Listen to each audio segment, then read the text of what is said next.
Harmy, here we are in windy Wellington, and it's one of the quiet days, 210 days a year of gale force winds or stronger. It's the windiest city in the world, and we managed to get it on a calm one.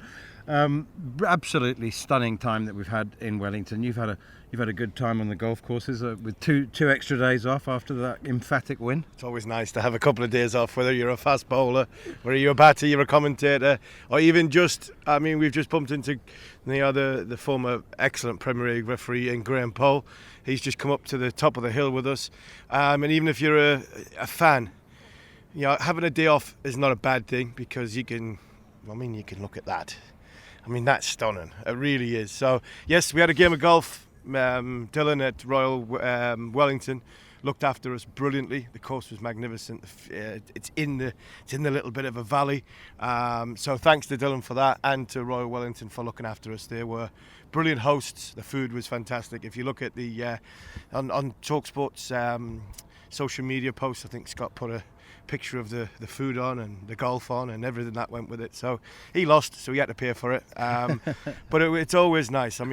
New Zealand's a wonderful country, wonderful people. And when you do come to Wellington and you get a day which is not windy, which is not many, you get stunning views like this. That's Oriental Bay down there, which provides one of the great running routes, which I can only tell you about because you won't come and experience it with me. You're going to have to tell me. I didn't bring I left me running shoes in the bin in 2013 when I retired. We came up with the cable car to get up here, and it's actually a funicular. It stays on the ground, comes right up to the top of the hill. Dominion Observatory over there, and there's Tupapa Museum down there. You can see just on the left of Oriental Bay, and that also fantastic. Okay, let's move on to the Test match and a couple of talking points. You said that England had to win. You said you were really emphatic. You said they have to win. They've been oscillating their form up and down. And this is a series they had to win. They've done it, but they just might be developing a habit of taking the foot off the gas in dead rubbers. They lost that one to Sri Lanka. They do, but this is the most important one. They've got to win here. And it's a dead rubber, yes, but they've got to keep the mentality going. They've got to keep the winning feeling going. They've got to keep the momentum of what it feels like to have a team down and really ram home advantage. If it is a similar side, it is the bowlers going on there and really getting one up and keeping the person who they've been successful with. So Atkinson got a hat-trick, blowing the tail away. Carse looks as though he's bowled well to Williamson, so they're little jewels like that. You have to keep that momentum going, because if you don't, like you say, and you start oscillating dead rubbers, games, then you get in pressurised situations. And when you're in a pressurised situation and you're at it all the time and you're ramming home advantage, it becomes natural, it becomes easy. That's great sides. The great sides of bygone years, the great Australia side, very rarely did they let you up, once in a while. But I think this is where Stokes has got to be on top, making sure that this team goes and wins 3-0 at Hamilton, goes home, job done, and we move on to the next challenge, which obviously a little one against Zimbabwe and a huge one against India. Okay, and Joe Root was one of the standout performers in the second Test match, with century number 36 drawing level with Rahul Dravid. He's got Jacques Kallis in second place now with 45, and then Sachin Tendulkar with 51. He spoke after the Test match to Scott Taylor.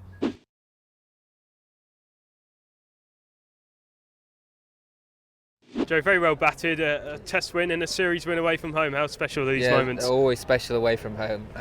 Always difficult to come, especially against a very good team in their own conditions like New Zealand. They've got a great record here. So for us to wrap things up in 2 games and the manner that we have as well, it's been really pleasing and great to be a part of, really. And how important was it to get over the line and win a series? Because you played well in patches away from home, but to string it together and win a series, like you nailed it really, to be so convincing in the 2 wins as well. I think it's a really good sign, and from difficult positions as well. We've not had it all our own way. We've had some, let's be honest, Brookie's brilliance in both games has sort of set the 2 teams apart, really, and to be at 40 for 4 and that partnership between the two of them was what really changed the game, to be honest. We played some brilliant stuff off the back of that, but in my eyes, he's the best player in the world at the minute. He can do it all. He can play seam, he can absorb pressure, he can He can bang you out of the park. He can play spin well. Yeah, he's just the complete player, and makes it very difficult for teams to bowl, you know, at him, but also at the guys at the other end as well. And you know, I thought that partnership was exceptional. The two of them played it really well, dovetailed well together, and really put us in a position of strength off the back of, you know, what was quite a daunting, you know, task at 40 odd for 4. And what makes Harry so special? Because he looks like someone who just goes out, keeps everything simple, see ball, hit ball, essentially. Yeah, I think one thing that's great about Brookie is that he's got a very good understanding of his own game. He knows what his strengths are. He reads situations very well, and like I say, he's so difficult to bowl at. You know, he can hit the top of off stump through backup point. He can hit it over mid off. He can flick it over his head, scoop it for 6. So as a bowler, the margins for error are so small. He's also got a very compact game and plays the ball extremely late. So, you know, they're all very, very good qualities to have in Test match cricket as a batter. So yeah, it can't be easy bowling at him, especially when he's in the form that he's in at the moment. Talking of stooping over your head, you brought up your 100 that way. Harmy was on commentary and said you're the sort of designated driver amongst the group while all the kids go out and have fun. So what was it like, sort of being in the form that you're in at the moment? Yeah, I mean, I had to work hard this week. I'm quite a rhythm player, and it's not always felt very fluent. So, like I said, the hard work was done. You know, the position that the guys got us into, both in the first innings with bat and ball, and then that exceptional partnership with Ducky and Beth, it really took the game away from them. And by the time I got out there, it was just trying to stretch that lead as much as we could on a wicket that was always going to favour us, you know, bowling last on it. So it was obviously pleasing, but you know, I think this win, the credit has to go to those guys, because they, you know, they completely set it up for us to go. And even in this win today, the bowlers did an exceptional. Someone like Wiz charging into that win for 5 overs straight, it wasn't easy, and to still produce such a skillful spell, and you know, break the game open early, just shows what brilliant asset he is to this team as well. You've been around this Test side for a long time. What does it say about the group that Ben and Baz have created, that someone like Jacob can come in for form, someone like Brydon in the first 5 tests, 25 test wickets? That's what makes this team so special, if you like, is everyone turns up and they're excited. You know, at the start of the tour, everyone's excited to see each other. They're looking forward to it. There's that feeling of you trying to create memories both on and off the field together, and really enjoy a special part in your lives. And you know, looking at the game slightly differently, obviously be seen as a results-based business, but for us it's about how are we going to do it, how are we going to commit to it, and how we're going to get the best out of ourselves. And if we can walk off at the end of the tour saying that we've done that, then we'll give ourselves the best chance anyway. And those guys come in, they can go out and just be themselves. They can, you know, it's one thing having an environment that allows that, but it's still on you to go and live that. And the credit also has to go to those young lads that have come in and delivered. Really, for Jacob, it's as if he's been around for 4 years. Really, you know, he's such a level-headed, calm lad. Clearly, as you can all see and hear, he's exceptionally talented and skilled. But underneath it all is someone that has got an exceptional temperament, and I'm sure we'll see a lot of special things from him in the future. And just finally, I know you spoke to us before the series and you said some of your best moments come from other people's success. So how satisfying, you look at the 2 tests, everyone's chipped in and performed. It's been a real team effort. It's awesome, and that's what, you know, that's the great thing about it all, is that you know, we can all sit down in the dressing room, have a nice cold drink together, and chat it through and enjoy it as a group. So yeah, these are the days that you play for, really. Especially, like I said, winning away from home against a team such a good record in their own conditions. Mega, yeah, buzzing.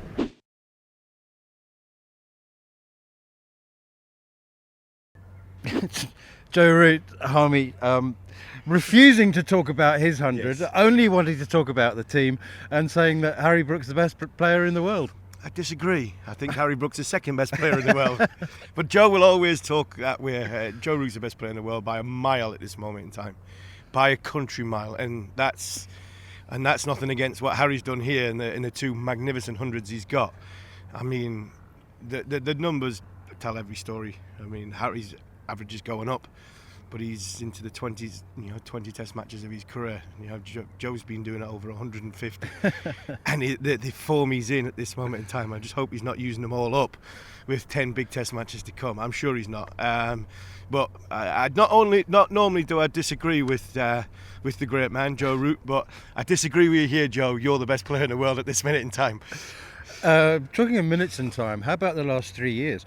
The last 3 years he's scored 19 hundreds. The next on the list is 9. I mean, that's why he's the best player in the world. I mean, what more can you say? He keeps going about it, and I'd love to know. I'd love to know from Joe, and I'm sure I'll ask him when we get to Hamilton on the field before one of the day's plays. But I mean, I'd love to think inside he was sticking his middle finger up to people who had a go at him about the way he batted in the Bazball era. With reverse scoops and big shots and this, that and the other, saying go back to playing the way Joe Root does.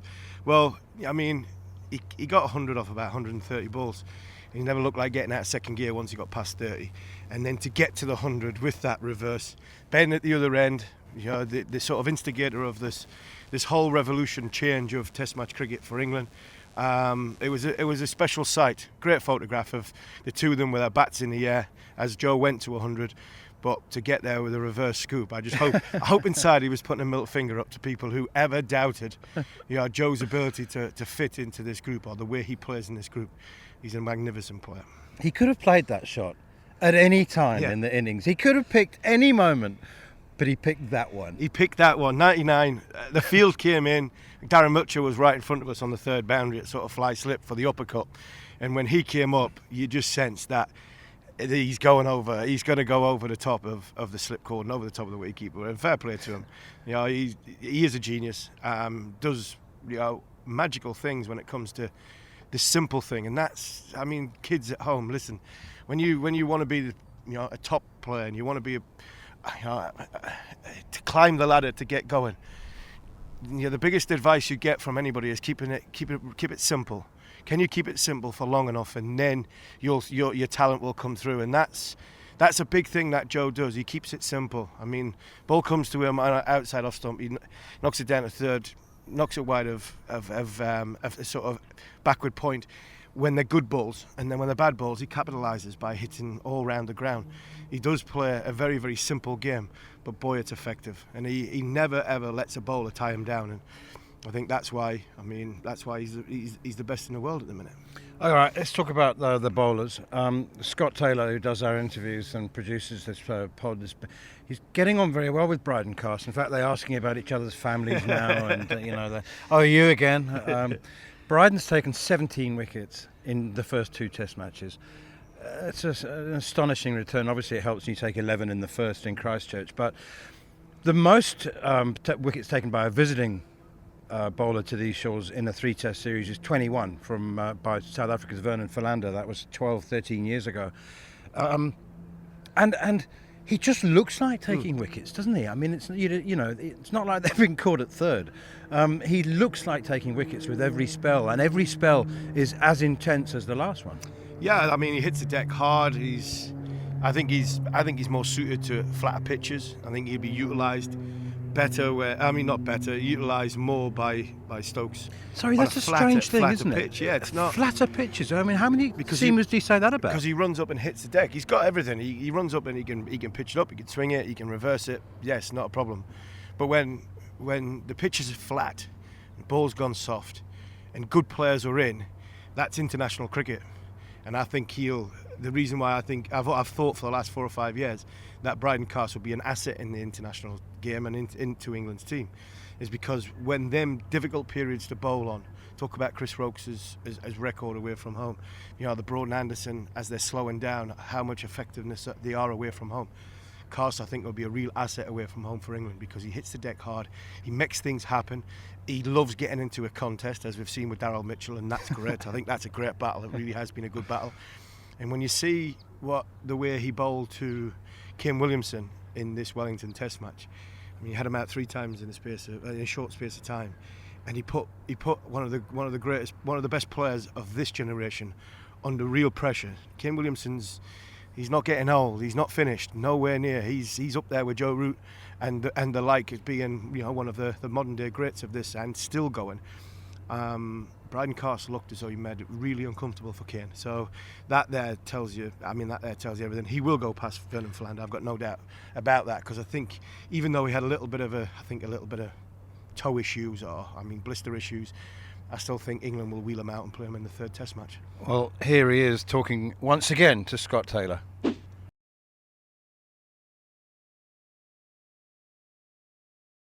Brydon, very well played. 25 Test wickets since your start of your career in 5 Tests. Can you imagine it's gone any better for you? Oh, of course, you know, the last couple of months have gone, you know, amazingly, and to top it off today with another win and winning the series is a pretty special feeling. And what's it like coming into this environment? Because we saw you come in, succeed, we've seen Jacob come in, get some runs. So what's it like being around this group of Ben and Baz? It's amazing, yeah. You know, ever since I've, you know, put foot into this environment, I feel like it's got the best out of my cricket so far, and hopefully that can continue. You know, it's a very relaxed changing room, but very, very competitive, and we stick to our game plans, and we obviously want to, you know, continue to win games for England. And what's been the key for you over the last 12 months to get to a point where I imagine you've worked most of your life to get to international cricket? Now, what has been behind that sort of hard work over the last 12 months or so? I think, you know, just never looking too far ahead, taking each day as it comes, and whatever challenges I've ever been faced, you know, I'm always going to try and overcome them, and yeah, you know, to be able to stand here today after winning this game with England, like I said, is a pretty cool feeling. And what's it like playing in a bowling attack where there's so much competition, not only in the batters, there's so much competition in the bowlers as well? Yeah, look, obviously we've got a great team attack at the minute, and guys that aren't getting the opportunity at the moment, and guys that are back home. So, you know, I think English cricket at the minute has got a group of fast bowlers that are raring to go and play Test cricket for England. I know you said it's important not to look far ahead, but I'm going to ask you about the next 12 months. A really exciting time for English cricket. How much you relish in being a part of that? Yeah, massively. You know, after this series, you know, we'll have a couple of weeks off, and then there's a little bit of white ball cricket, and then into the summer where there's obviously a massive Test series against India, and then obviously looking towards the winter. You know, everyone wants to be part of an Ashes, you know, squad that does well in Australia. And just finally, I know they used to say strong Yorkshire, strong England, but it's strong Durham, strong England. What's it like, Ben, Mark Wood, Ollie Robinson, yourself? Yeah, all Durham teammates. I know Stokesy actually made a joke the other day, you know, when we were walking out onto the field, instead of saying strong Yorkshire, strong England, you know, he used the term Durham, which got a laugh out of the group of lads. But yeah, look, it's so good to be sharing a changing room with familiar faces and guys that I've known for a couple of years now.